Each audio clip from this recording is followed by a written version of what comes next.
Welcome to gravitational wave session. We have plenary talk, 1 hour plenary talk with 10 minutes for questions, 4 talks for 20 minutes talk with 5 minutes for questions each.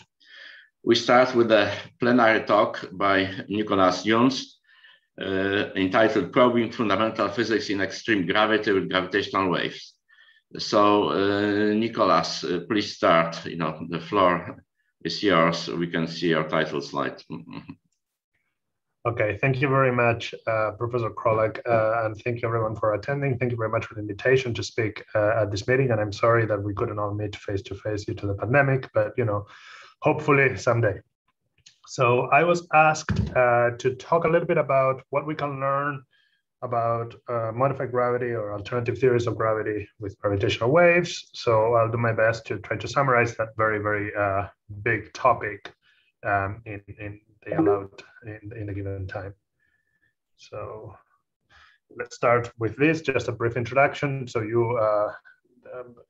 I know that I'm going to talk about experimental relativity, test of GR, but I also work on gravitational theory and gravitational wave astrophysics and a bunch of other topics. But for this talk, the main topic is, theoretical physics. So how do we learn about theoretical physics with gravitational wave observations?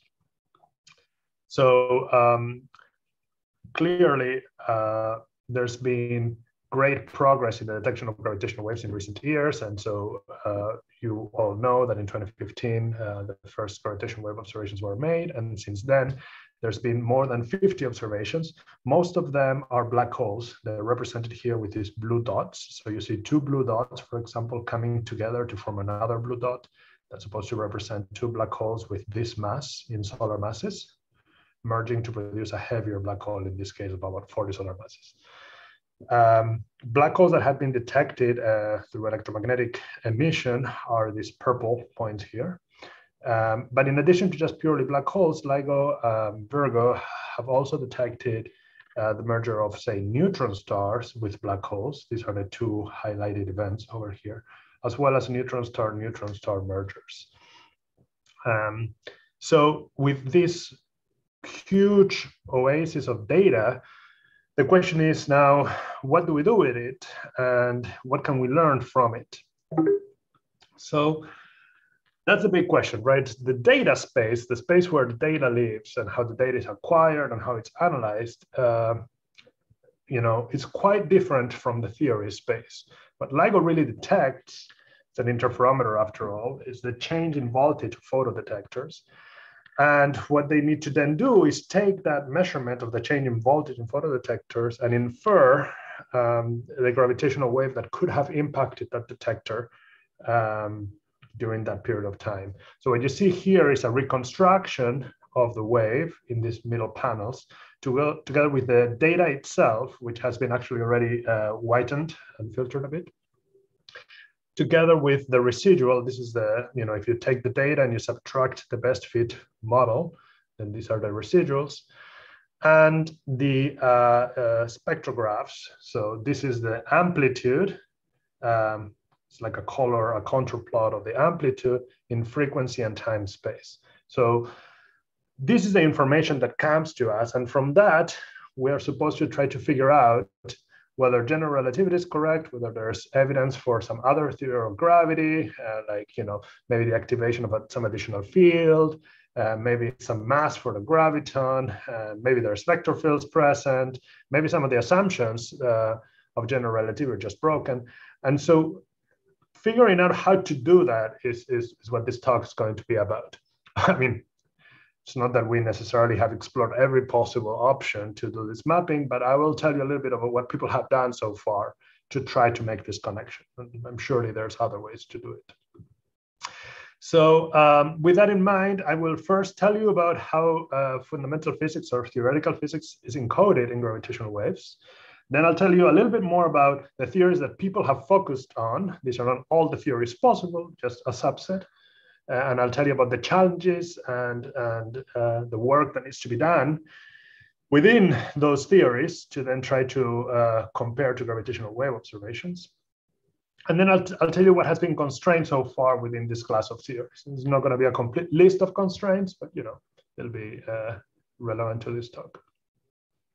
So let's begin to discuss about how theoretical physics, fundamental physics is encoded in gravitational waves.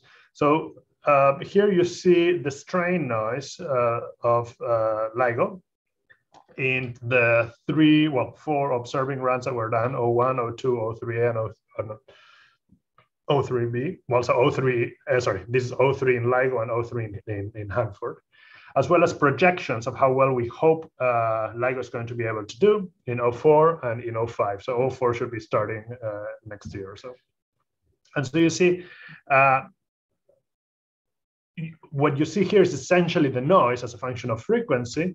And you hope that there's a signal, maybe of low signal to noise ratio, maybe a signal to noise ratio of 8 or of 10, that it's buried in that detector output. And so how do you extract it? If you have a good idea of what the signal looks like, you can construct a filter, a template filter. That means you can construct a model for the gravitational waves that could be in the signal. So it's all about the model. So how do you construct the model? That depends sensitively on the source that you're trying to consider. So for this talk, I'm going to focus on binary coalescences of compact objects, be it black holes or neutron stars. So what typically is done is that this coalescence is divided into three phases, the in-spiral phase, the merger phase, and the ring down. And then in spiral, you can use post-Newtonian techniques where you do expansions in weak fields and in small velocities. And this phase is very long in principle. Eventually, though, post-Newtonian theory breaks down because the objects are getting too close to each other. Fields are not small, velocities are not small relative to the speed of light. So there you merge, and that's a realm of numerical relativity. And eventually, after the objects have merged and formed some sort of distorted, highly perturbed object, they need to relax and lose these deformations, and they do that through the emission of quasi-normal modes, quasi-normal gravitational waves. And that regime, that ring down regime, can be analyzed using techniques from black hole perturbation theory. So you're essentially combining different techniques here to construct a model that can cover the in-spiral, the merger, and the ring down. That's what IMR stands for. So you use asymptotic, you use post-Newtonian techniques here in spiral, the numerical techniques in the merger, or something in the merger to sort of join this analytic technique to this other semi-analytic technique in the ring down using black hole perturbation theory. Okay. So now you have a model, and what do you do with that model? Well, once you have a model, you have to compare that model to the data, and the way you compare it to the data is you calculate this function called the likelihood function. So if there is, so that's the likelihood. And this thing here is an inner product that I'm going to define in the next equality. And here S is supposed to be the signal and H is supposed to be a template. If the template H matches the true gravitational wave that's in the signal, then the difference between S minus H is just going to be noise. So then this inner product becomes the inner product of noise with itself. So it's like noise square. So the likelihood here then is e to the minus 1/2 noise square. And this is where the assumption that noise is Gaussian comes in. In some sense, the likelihood is the noise model. And so the inner product is defined as the integral in frequency of the Fourier transform of the data divided by some measure of the noise in the detector that we call the spectral noise density. That's given to us or can be calculated from other parts of the data where there is no gravitational wave. Minus, here is S minus H tilde, and H tilde is the Fourier transform of the response function, which can be constructed from certain projections of the gravitational wave metric perturbation. And of course, that H tilde, which is our model, it's our template, it doesn't just depend on frequency, it also depends on a vector of parameters, lambda mu, that characterize the system, things like the masses of the objects, the spins of the objects, and so on. So then the job is to calculate this integral over and over and over and over again until you find a set of parameters, a lambda mu hat, that maximizes the likelihood function or minimizes this integral. And that is match filtering. That's the technique of match filtering. So in this entire pipeline that I just described, fundamental physics or theoretical physics is encoded in the model itself in H tilde. And so if we want to learn about the theory of gravity that was in play when black holes collided or neutrons collided with gravitational wave data, then we need to come up with models that deviate in some way from the expectations of general relativity, where those deviations encode the additional fundamental physics we want to probe. So how do we do that? How do we come up with a model that can encode deviations from general relativity? Well, that's quite hard. It requires a model, and that's why it requires that one picks a theory. And there's many theories out there that can be studied. So for that reason, tests of general relativity in some sense came first before people try to learn about what they could probe with gravitational waves and what effects they could constrain in specific theories. So let me try to give you a panorama of what tests have been done so far. And this is going to be an incomplete summary, of course. The first tests that were carried out were so-called consistency tests, or that's what I'm going to call them. So gray here, black means things that have been done. Gray, they have been started, but they're not complete for one reason or another. And red means tests that have been proposed, but we don't have the data yet to do them, or the data is not sufficiently informative. So the first type of test is this residual test, the first test that LIGO did. This is where you take the data and you find the best fit model, and then you subtract the data from the best fit model. You look at the residual, and then you ask, is there any signal left in that residual? Is there any signal to noise ratio? And then you can make statements about there being, extra power that was not accounted for or not. Of course, that doesn't require any modeling of waves outside of GR.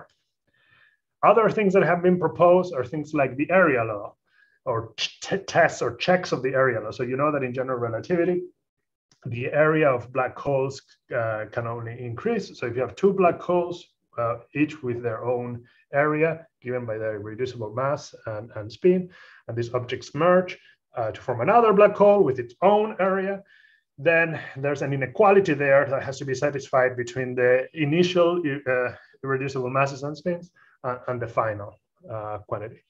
And so you can ask, can we probe that increase in area from the parameters that we extract from gravitational waves? And this is work that has been started.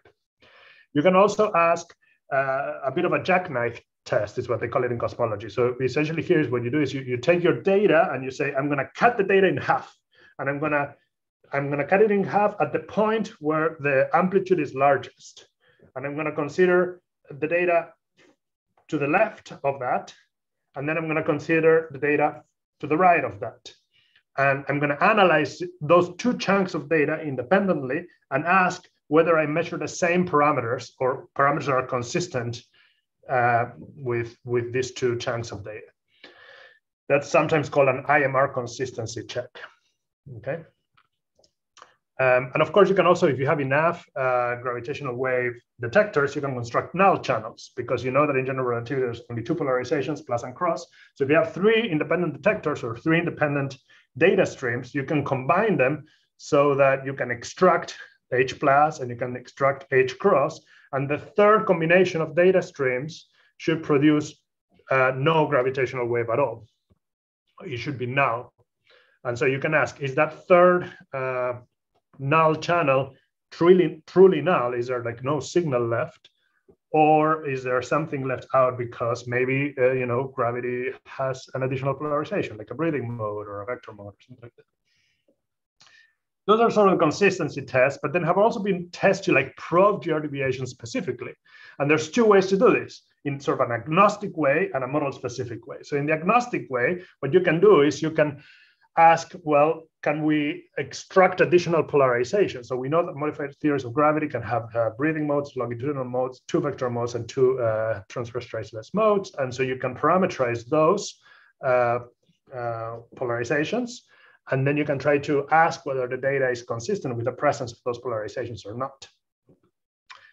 You can also look for echoes. These are repetitions of the signal after ring down that might be present due to, for example, hypothetical surface outside of these exotic compact objects, right outside where the horizon would have been. So there you would hear the signal and then nothing, and then the signal again, and then with a lower amplitude, and then nothing, and then the signal again, but with an even lower amplitude and so on. So you can ask the data, is there any evidence for the presence of echoes or not? And if there is, of course, then that would be very interesting. So far, the answer is no. You can also do no-hair consistency tests. So there is these multiple relations derived by Geroch and Hansen that say that, once they mathematically quantify the statement that, the space-time of a black hole can be completely determined just by their mass and their spin if they have no charge. So the quadrupole moment, the octupole moment, and so on and so forth are completely determined by the mass monopole and the current dipole. So if you can extract the multiple moments of the space-time, either be it, for example, through extreme mass ratio in spirals, then you can do something called a geodesy test and confirm these no-hair relations or look for deviations of it. Or alternatively, if you can detect multiple quasi-normal modes in the ring down signal, then you can check whether the different modes are consistent with them being completely parameterized or determined by the mass and the spin of the final ringing black hole. That's called a quasi-normal test. And you can also do something else. You can also parameterize deviations in spiral itself and in the way that gravitational waves propagate during the generation of gravitational waves. And this is something that we've called the parameterized post-Einsteinian framework, in analogy to the parameterized post-Newtonian framework that was developed in the 70s to carry out solar system tests. And the nice thing about the parameterized post-Einsteinian framework is that the parameters that you're introducing, they mean something physical. They can represent the activation of dipole radiation, for example. They may represent the mass of a graviton and so on and so forth. And because of that, they map to specific deviations in given theories of gravity. And this gives you the other sort of prong of the probes of GR deviations, the theory-specific approach, where you look at a particular theory of gravity, whichever one you want, and you ask, what does my gravitational wave look like when two compact objects in spiral in this theory? And once you figure out what those waves are, then you can ask, is there a mapping with from like the waves I calculated here to this PPE parameterization? And if there is, then constraints on the PPE parameters can then automatically be mapped to constraints to the coupling constants of your theory. So somebody else can do the data analysis for you, constraints on these PPE parameters, and then you don't have to do the data analysis yourself for your modified theory of gravity. All you have to do is look up the constraints they already put on these PPE parameters and then use them to place constraints on your coupling constant. So it gives you like a shortcut if you don't want to get dirty with the data itself. So there's a ton of modified theories of gravity. So how do we actually do this mapping? So this is what I was describing earlier. Here comes the data. Then people filter the data using all of their sophisticated data analysis techniques to place constraints, for example, on these parameterized post-Einsteinian constants. And from those, you obviously have, if the constraints are all centered at zero, then you've done a model independent test of general relativity. But moreover, from those constraints on those constants, you can map to constraints on the coupling constants of your theory. But in order to do that, you of course need to understand what gravitational waves look like in your modified theory of gravity, in the theory of gravity that you like, or you like to work on. So let me explain how that's done. And it's very complicated, so I'm not going to be able to cover all in great detail, but I have to specify a theory. And this is a theory that I like to work on the most. It's sort of easy for me. So let me talk about it.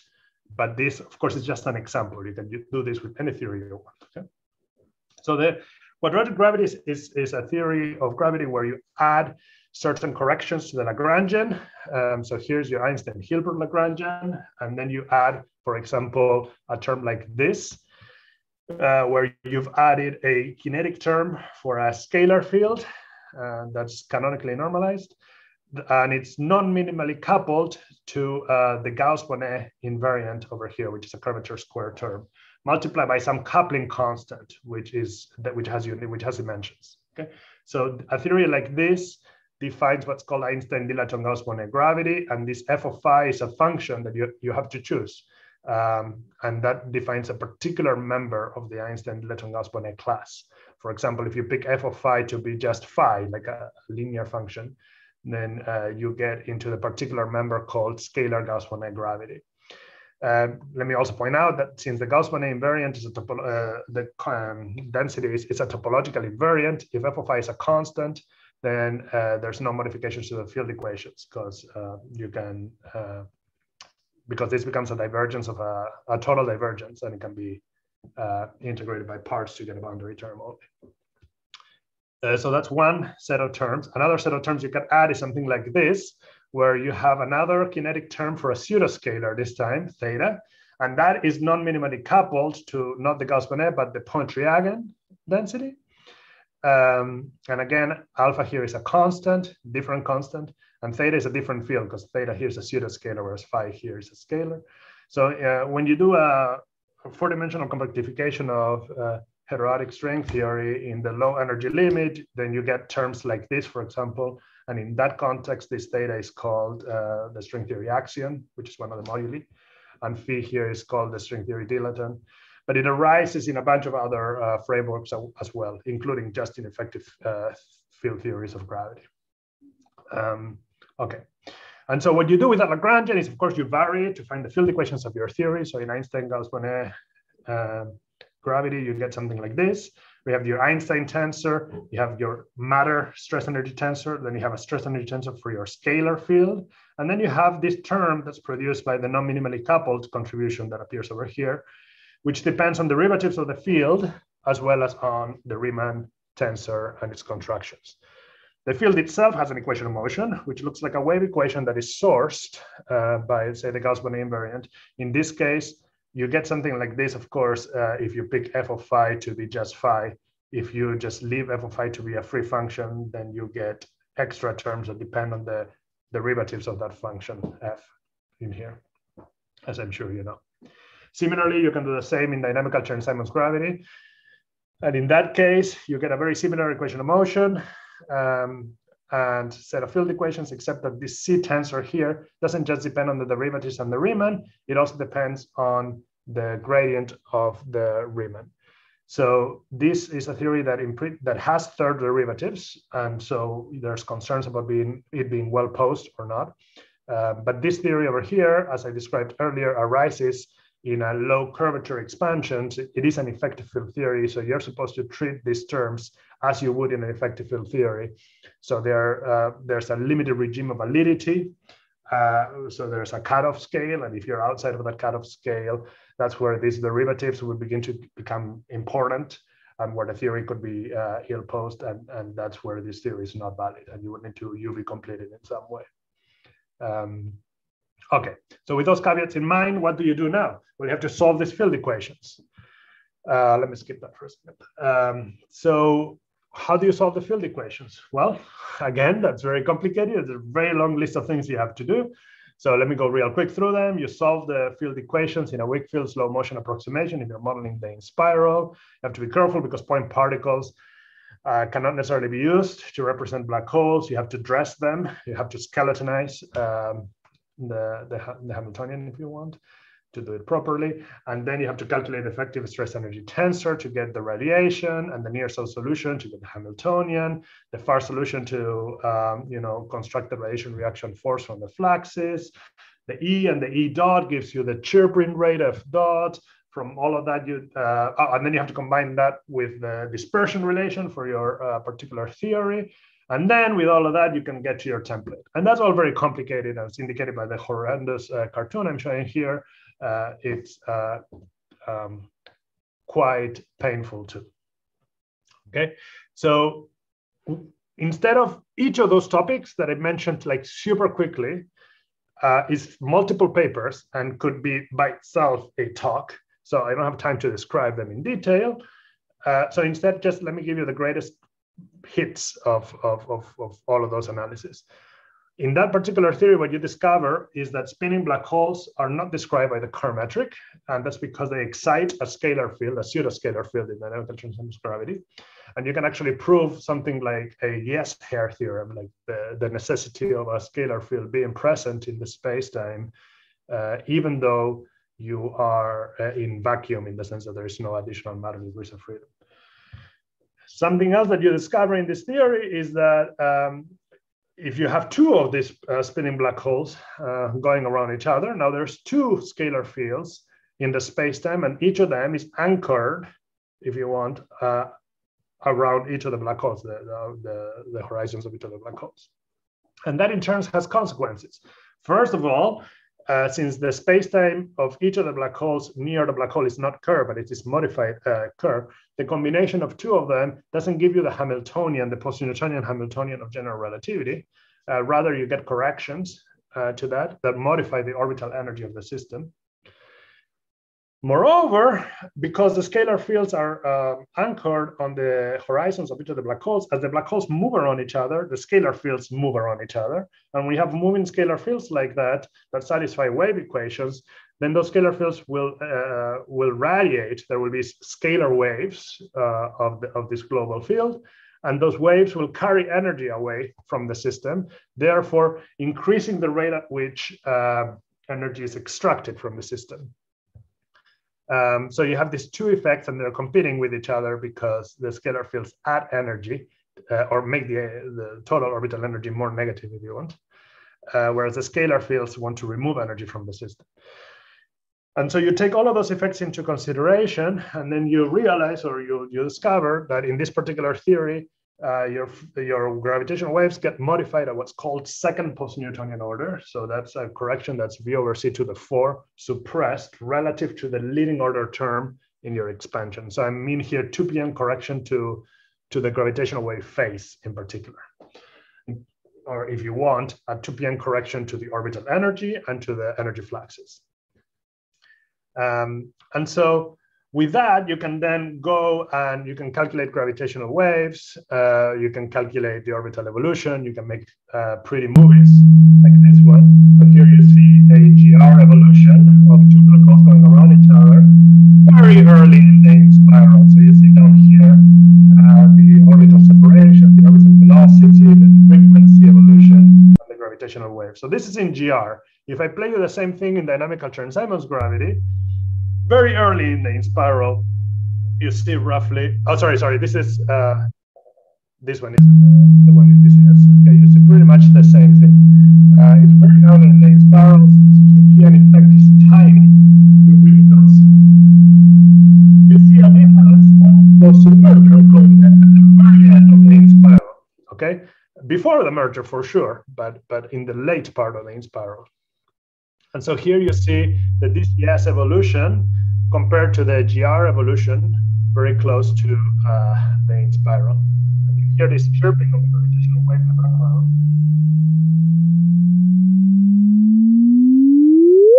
And it happens sort of offset from when the general relativity chirp sound would occur. And to hear this better, the best way to do it is to look at that last phase and to plot the difference. So you hear bits, right? If I take the difference between the GR and the DCS waveforms. And this is a chirping bit, if you want. The beats are the same beats that you would expect if you're trying to tune a piano, but here you get an envelope that's controlled by the overall growth of the frequency in the system, since after all, in both cases, the objects are merging or they're coalescing. So because there's this clear beating structure, then there is a signature that LIGO can look for and can try to constrain.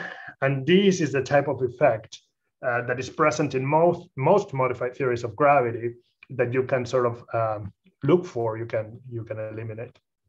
And so people have done that. This is an example of what we did in our group. And here you get different constraints on scalar Gauss-Bonnet gravity, looking at different events that LIGO detected. And you can combine the constraints. So this is the posterior distribution on the scalar Gauss-Bonnet parameter in units of kilometers. And you see that the favored, like in this case, for example, the favored value is 0, and then the probability drops as you make alpha larger. So you can say that, you know, to 90% confidence, this value of alpha or anything larger is ruled out. And different events place different constraints on what that alpha can be, and you can combine them to produce one of the strongest constraints on scalar Gauss-Bonnet. Well, the strongest constraint on scalar Gauss-Bonnet gravity is about 1.7 kilometers. With DCS, you can't quite do that because there's a degeneracy between spin and the DCS modification that prevents you from being able to place a good constraint so far. You just need more informative data. Professor Krolak, how much time do I have left? I don't want to go too much over. Well, you talk for half an hour, so you have 20 minutes. Okay. Perfect. Okay. So here's another way you can do a test of general relativity that is different from everything I've described so far, which I think it has quite a bit of potential. So let me describe it since I have 20 minutes. This is what I would call a multi-messenger test, because it's not a test that you do where you're probing modifications to GR just with gravitational waves, but you combine information from gravitational waves and information from X-ray observations of neutron stars. Now, imagine that you have a measurement of the moment of inertia coming from an X-ray observation of a neutron star, okay? And so this, for example, would be the error bar in your measurement, and maybe the best fit measurement is somewhere in between, okay? Now imagine that there is an independent constraint on the tidal deformability. This is a parameter that controls how much a star deforms when in the presence of another companion. And the constraint on or measurement on the tidal deformability would come from gravitational waves, say from a binary neutron star event. So you have two constraints, a constraint from for I or on I from X-rays, and a constraint on lambda from gravitational waves. Well, it turns out there's a relationship between the moment of inertia and the tidal deformability. And so in GR, this relation looks something like that, and it's approximately independent of the equation of state to like better than 1%, or better than 0.1% actually. And so this relation tells you that if you know lambda, if you know that the true value of lambda, say, is this star, then the relation tells you what the correct value of I should be. So if you use the relation and the value of lambda, you can infer what I should be in general relativity. So if you then measure I, then you have redundancy, and you can check whether nature agrees and the value of I is consistent with what you expected in general relativity. But what happens is that this relation between I and lambda, even though it's approximately independent of the equation of state, definitely depends on the theory of gravity that you're in, with some small exceptions. So if you're in a different theory of gravity, the relation might look like this, or like this, or like this. And how far away you are from the GR curve will be controlled by the coupling constant of your theory, or constants of your theory. So that's what you would expect in a generic theory of gravity. Here's what it looks like in dynamical Chern-Simons gravity, specifically. Where's the constraint? Yeah. So here's the moment of inertia as a function of lambda for DCS gravity would be this solid line that appears here. So this has been tuned to a value of the coupling constant of DCS that barely crosses this box, which represents the intersection of the two constraints that have been placed on I and on lambda independently. The constraint on lambda comes from observations of GW170817 by LIGO, which is the double neutron star merger event that was detected in 2017. That allowed a measurement of lambda, a constraint on lambda that said that lambda had to be between these two numbers, roughly speaking, to 90% confidence. And I bar, turns out, can be measured from X-ray observations of hotspots on the surface of neutron stars through a collaboration called NICER, Neutron Star Interior Composition Explorer. So these hotspots, they swing by the line of sight, and this instrument, this NICER telescope that is on the International Space Station, can detect the pulse profiles as a function of time. That leads to something called time-resolved spectroscopy. And so you can apply those techniques to infer the shape of the star, as well as the shape of the spot, the location of the spot, the temperature of the spot, and other properties of the signal. But in particular, you can infer the shape of the star. Through information of that shape, you can extract what this moment of inertia was for that star. And you can place a constraint here on the moment of inertia. And so you have this redundancy that I was telling you about earlier. You have the GR relation here in black, and you have how far away you could possibly get it while in a modified theory of gravity, in particular in DCS gravity, by making the coupling constant of DCS gravity that large. And so when you then map this to a constraint on that particular theory, you get a constraint of roughly 8 kilometers. And so this constraint is roughly the size of the surface of the object, which makes sense because these are quadratic curvature modifications. And so they get larger the stronger the curvature. And so the curvature of a neutron star is related, it is essentially the mass of the star divided by the radius of the star cubed. And so that's why you get this number. Okay, and so this is another way in which you can place constraints on theories of gravity, and you don't have to just do it on DCS. You can do it for a variety of other theories that we considered here, and it allows you to prove deviations from general relativity on neutron star surface scales or on neutron star radii scales, whereas gravitational waves allow you to place constraints on horizon scales for your black hole. So those are the two general scale Fermi scales that you can probe with this type of observations. So with that said, are we done, right? Like, do we just stop because we've constrained and probed everything we can? And the answer is obviously no. And there's 3 different angles I'd like to mention. One is the data angle that I think we should all keep in mind. This angle is, this explanation says that, you have to be very careful because detectors are becoming more and more sensitive in the next 3 years. And in particular, this means that we expect to, LIGO and Virgo and soon CAGRA expect to make many more detections. We're talking about hundreds of observations in the next 3 years, definitely by the time you get to 05. And on top of there being hundreds of observations, there will be a very few that will be the loudest. Okay, there will be one that's going to be the loudest, of course. And there's going to be, say, the top 10 loudest events. They will all be in the low 100s in signal to noise ratios. Those are extremely loud events. Taking into consideration that the loudest event detected so far has an SNR of about 30, that's an improvement of factor of 3, maybe. What that means is that you can go deeper into the signal and you can detect or constrain even tinier deviations from general relativity that you could before. So that holds the promise or suggests that we might be able to place pure gravitational constraints, gravitational wave constraints on theories that have so far evaded constraints, like dynamical Chern-Simons gravity, because of the generacies with other parameters. But on top of that, because we're going to have more detectors, in CAGRA in particular, the one in Japan, we will have more data streams to combine and may allow gravitational wave polarization tests. Of course, we're not going to be able to probe all the different polarizations because we will only have 4 detectors, the 2 LIGO, the Virgo, and the CAGRA one. But the 2 LIGO ones are positioned in a way that makes their output not linearly independent.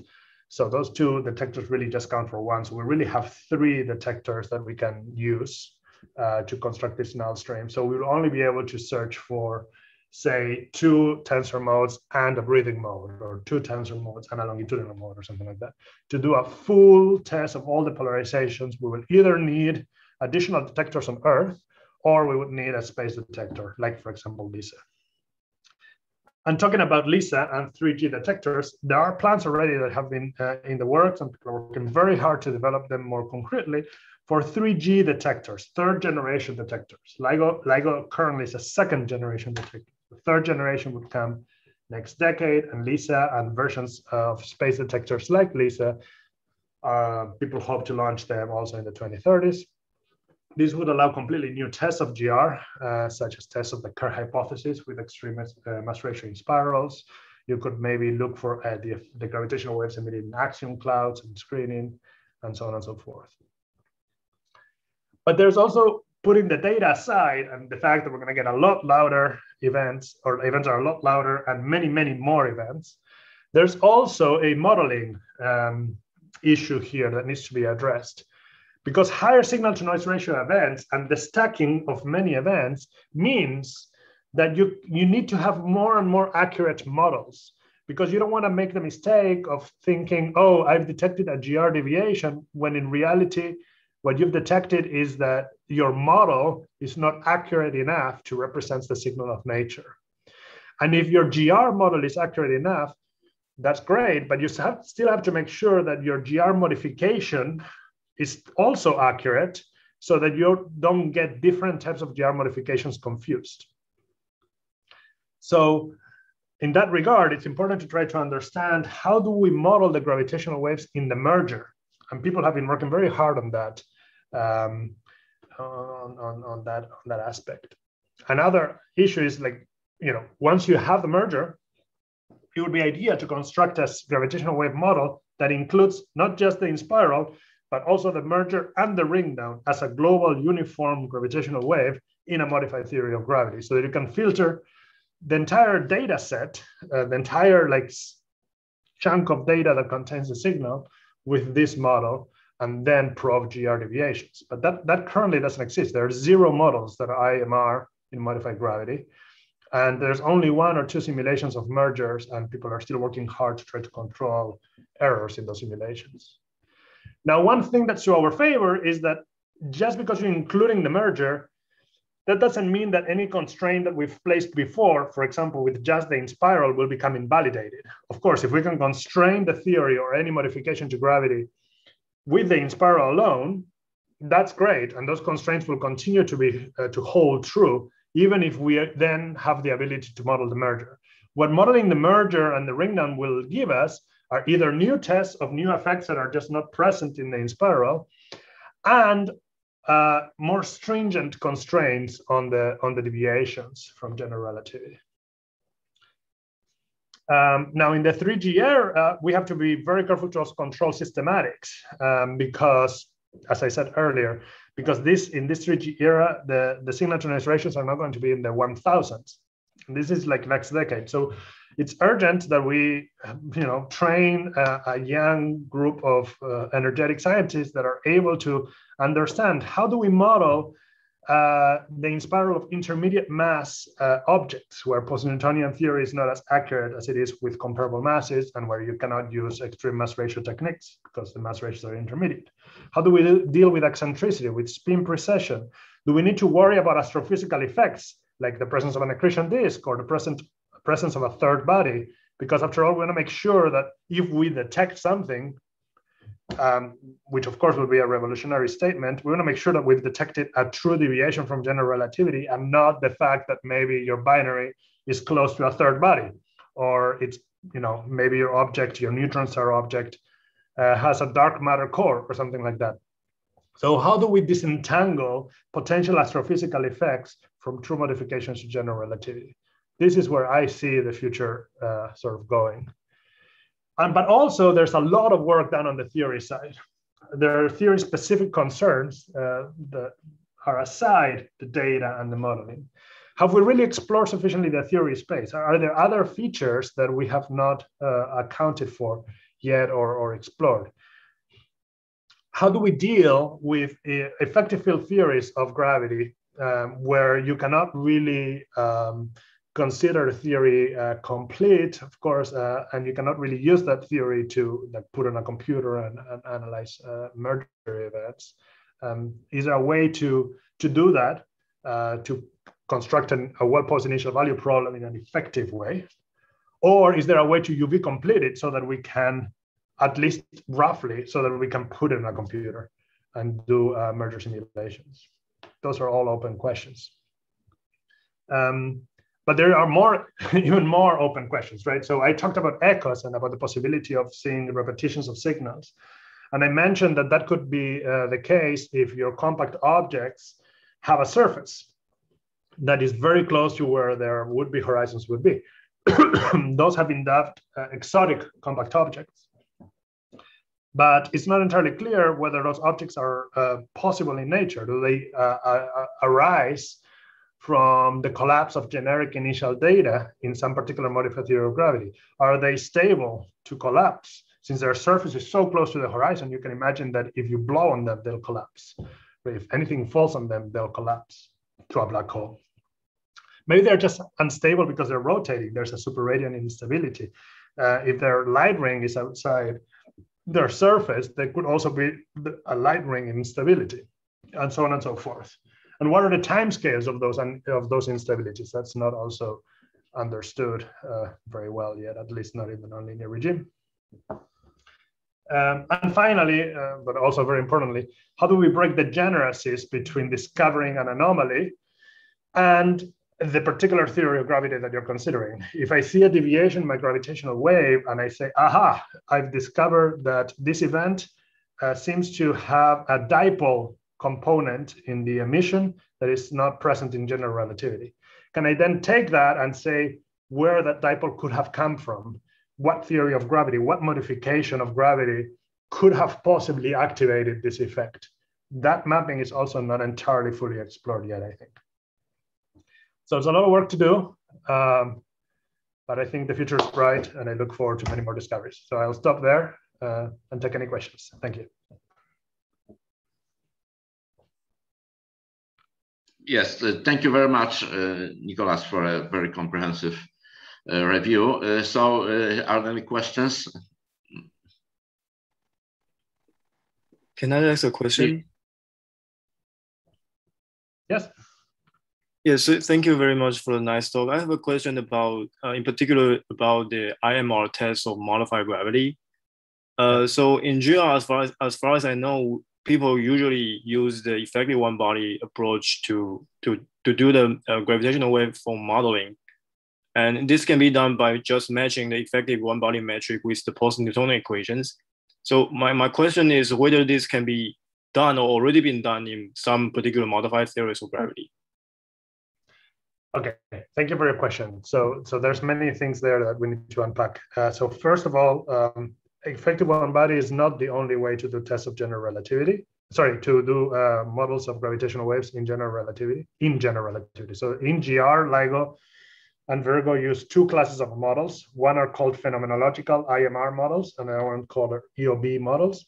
So the IMR phenom models are constructed using the standard post-Newtonian waveforms, and that get enhanced with higher PN effects that get fitted to numerical relativity simulations. And then you attach a ring down wave at the end. That's one model. That's called IMR phenom. The other class of models, EOB, where you take your post-Newtonian equations of motion or Hamiltonian or whatever, and you resum them in some particular way to write Hamilton equations, which you then enhance with a radiation reaction force, which is also resummed. And then you add higher post-Newtonian order coefficients to those Hamilton equations so that you can fit their solutions to numerical relativity simulations to get these higher PN terms calibrated. And then you glue that to a ring down wave. So those are your two models, okay? So regarding whether people have done tests of GR with these waveform models, so the IMR phenomenological models have been modified in different theories of gravity. So you have like IMR phenom type waveforms in a few theories of gravity. And I think people have constructed one or two EOB type models in modified theories of gravity. I think in like massive scalar tensor theories, Alessandra and some of her students and postdocs have done something like that. But for sure, this has not been really explored that well because nobody really knows what to do in the merger. The merger is not controlled. And so what you really do is you just take what you know in the inspiral and what you do in the ring down, and you effectively treat the merger as an interpolating regime or interpolating function between these two regimes that you understand analytically. Now, for an IMR consistency test, you don't do any of that. So maybe I wasn't very clear with this. In an IMR consistency test, you just use a GR waveform. So what you do is you consider the inspiral part of the waveform only up to, say, where the amplitude is largest in your signal. And you filter that with a GR waveform, either phenom or EOB, to extract the masses and the spins of your compact objects in the binary. You put those masses and spins. Once you have that, you take those masses and spins, and you predict what the final mass and the final spin of the merged object should be based on numerical relativity simulations in general relativity, right? So you can imagine, once you know what the mass and spins of your compact objects are from the inspiral, you can imagine starting a numerical relativity simulation with those masses and those spins in GR, and then figuring out what the final black hole mass and spin is. So now you have a prediction for what that black hole mass and spin should be. So what you now do is you go back to the data and you look at the second part, like after the maximum amplitude, all the way up until there's no more signal anymore. That's called the ring down part. And you analyze that ring down with ring down waveforms, or with the ring down part of the waveform from IMR phenom or EOB in general relativity. And so you use the data to find out what the final mass and final spin of your object is. And then you compare, are those extracted final masses and spins consistent with what I inferred from my numerical relativity simulations? That's a consistency test because you've never said anything about modified gravity or deviations from modified gravity. You've just entirely assumed general relativity everywhere. And the question is whether every step there is consistent. I see. Thank you very much. Mm-hmm. Okay. Are there any more questions? Hello. Can I ask a question? Yes, please. Yeah, hi, sir. Thank you for your talk. I just wanted to ask a small question, like, so in these different theories of gravity or modified theories of gravity, is gravitational wave memory being studied? And does one expect that it might give some information about these different theories of gravity via the gravitational wave observations like this? Yeah, that's a great question. The answer is not really, as far as I know. Of course, I don't know everything, so it's entirely possible that there's people working on this.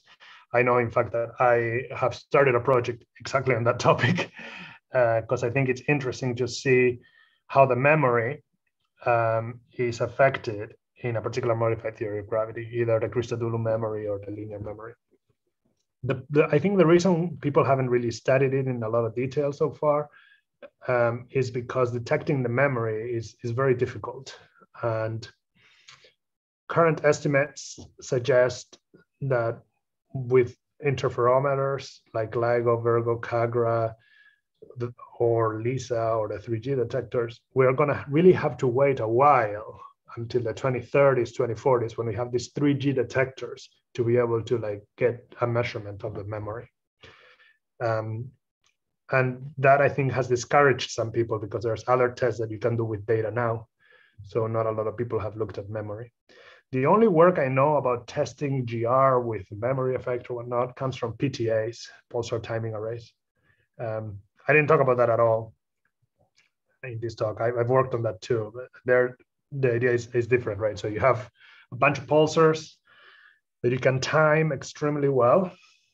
And there are gravitational waves that are going through the line of sight between these pulsars and Earth. So by correlating the times of or cross-correlating the times of arrivals, you can try to extract information about whether a wave was going through this network of pulsars during the time of observation. Now, if you have a memory, the memory effect is going to induce a shift in the locations of the pulsar and the location of Earth, and that imprints onto the time of arrivals and the correlation function. And people are looking for that in the data. Of course, they haven't detected gravitational waves with PTAs yet, but there are studies of once you detect gravitational waves, can we look for this memory effect? And they think like they would be able to say something about the memory also maybe in the 2030s, but that remains to be seen because there's no PTA detections yet. So. Okay, thank you so much. Okay, thank you. Is there any question? One more question. May I ask a question? Yes, please. Yeah. Thank you very nice. Thank you very much for the nice talk. So moving forward, do you think that we should restrict our attention to, say, when modeling the waveforms in alternative theories, should we restrict our attention to those with tensor modes that are moving on the light cone? What do you think about that? Well, I think your theory better have at least 2 transverse traceless tensor modes that move on the light cone. But that doesn't mean that there can't be additional tensor modes that are moving with other speeds. And it doesn't mean that there can't be other scalar fields or vector fields that potentially move with different speeds. So the constraints, there was a constraint on general relativity that I didn't discuss, which is super powerful and has constrained a lot of modified theories of gravity of the cosmological type, which is this coincident observation of gravitational waves emitted by the merger of 2 neutron stars, this GW17 or 817. Yeah, exactly. Yeah. And the light that was emitted in the short gamma ray burst that was then detected by Fermi a bit 1.7 seconds later. That placed the very stringent constraint of the speed of gravity or the speed of those spin 2 tensor modes, right? And so you could ask, does that mean that everything has to be traveling, all sort of gravitational fields, be it vector, scalar, or whatnot, do they all have to be traveling at the speed of light? And the answer is no. And the easiest counterexample is Einstein ether gravity. So Einstein ether gravity is a theory of gravity that's Lorentz violating because it suggests that there's an ether field whose flow breaks Lorentz symmetry. And so in this theory, there's a scalar mode that doesn't travel at the speed of light, and vector modes that don't travel at the speed of light, and tensor modes that don't travel at the speed of light. And there's 4 coupling constants. So the fact that the tensor modes have been observed to be traveling at the speed of light places a constraint on certain combination of the coupling constants. But you can easily choose the coupling constants in such a way that tensor modes travel exactly at the speed of light, whereas scalar and vector modes are superluminal. And that doesn't violate any constraints. So, yeah, I see. So I think for sure we need to concentrate on theories of gravity that pass current constraints, including the speed of light one that I just mentioned. But that doesn't mean that other fields that don't shine or that are not related to where fields that we haven't measured the speed of need to also be forced to travel at the speed of light. Yeah. Does that answer your question? Yeah, that answers. Thank you. Sure. Okay, so let's thank Nicolas for excellent presentation, and let's move to the next part of our session.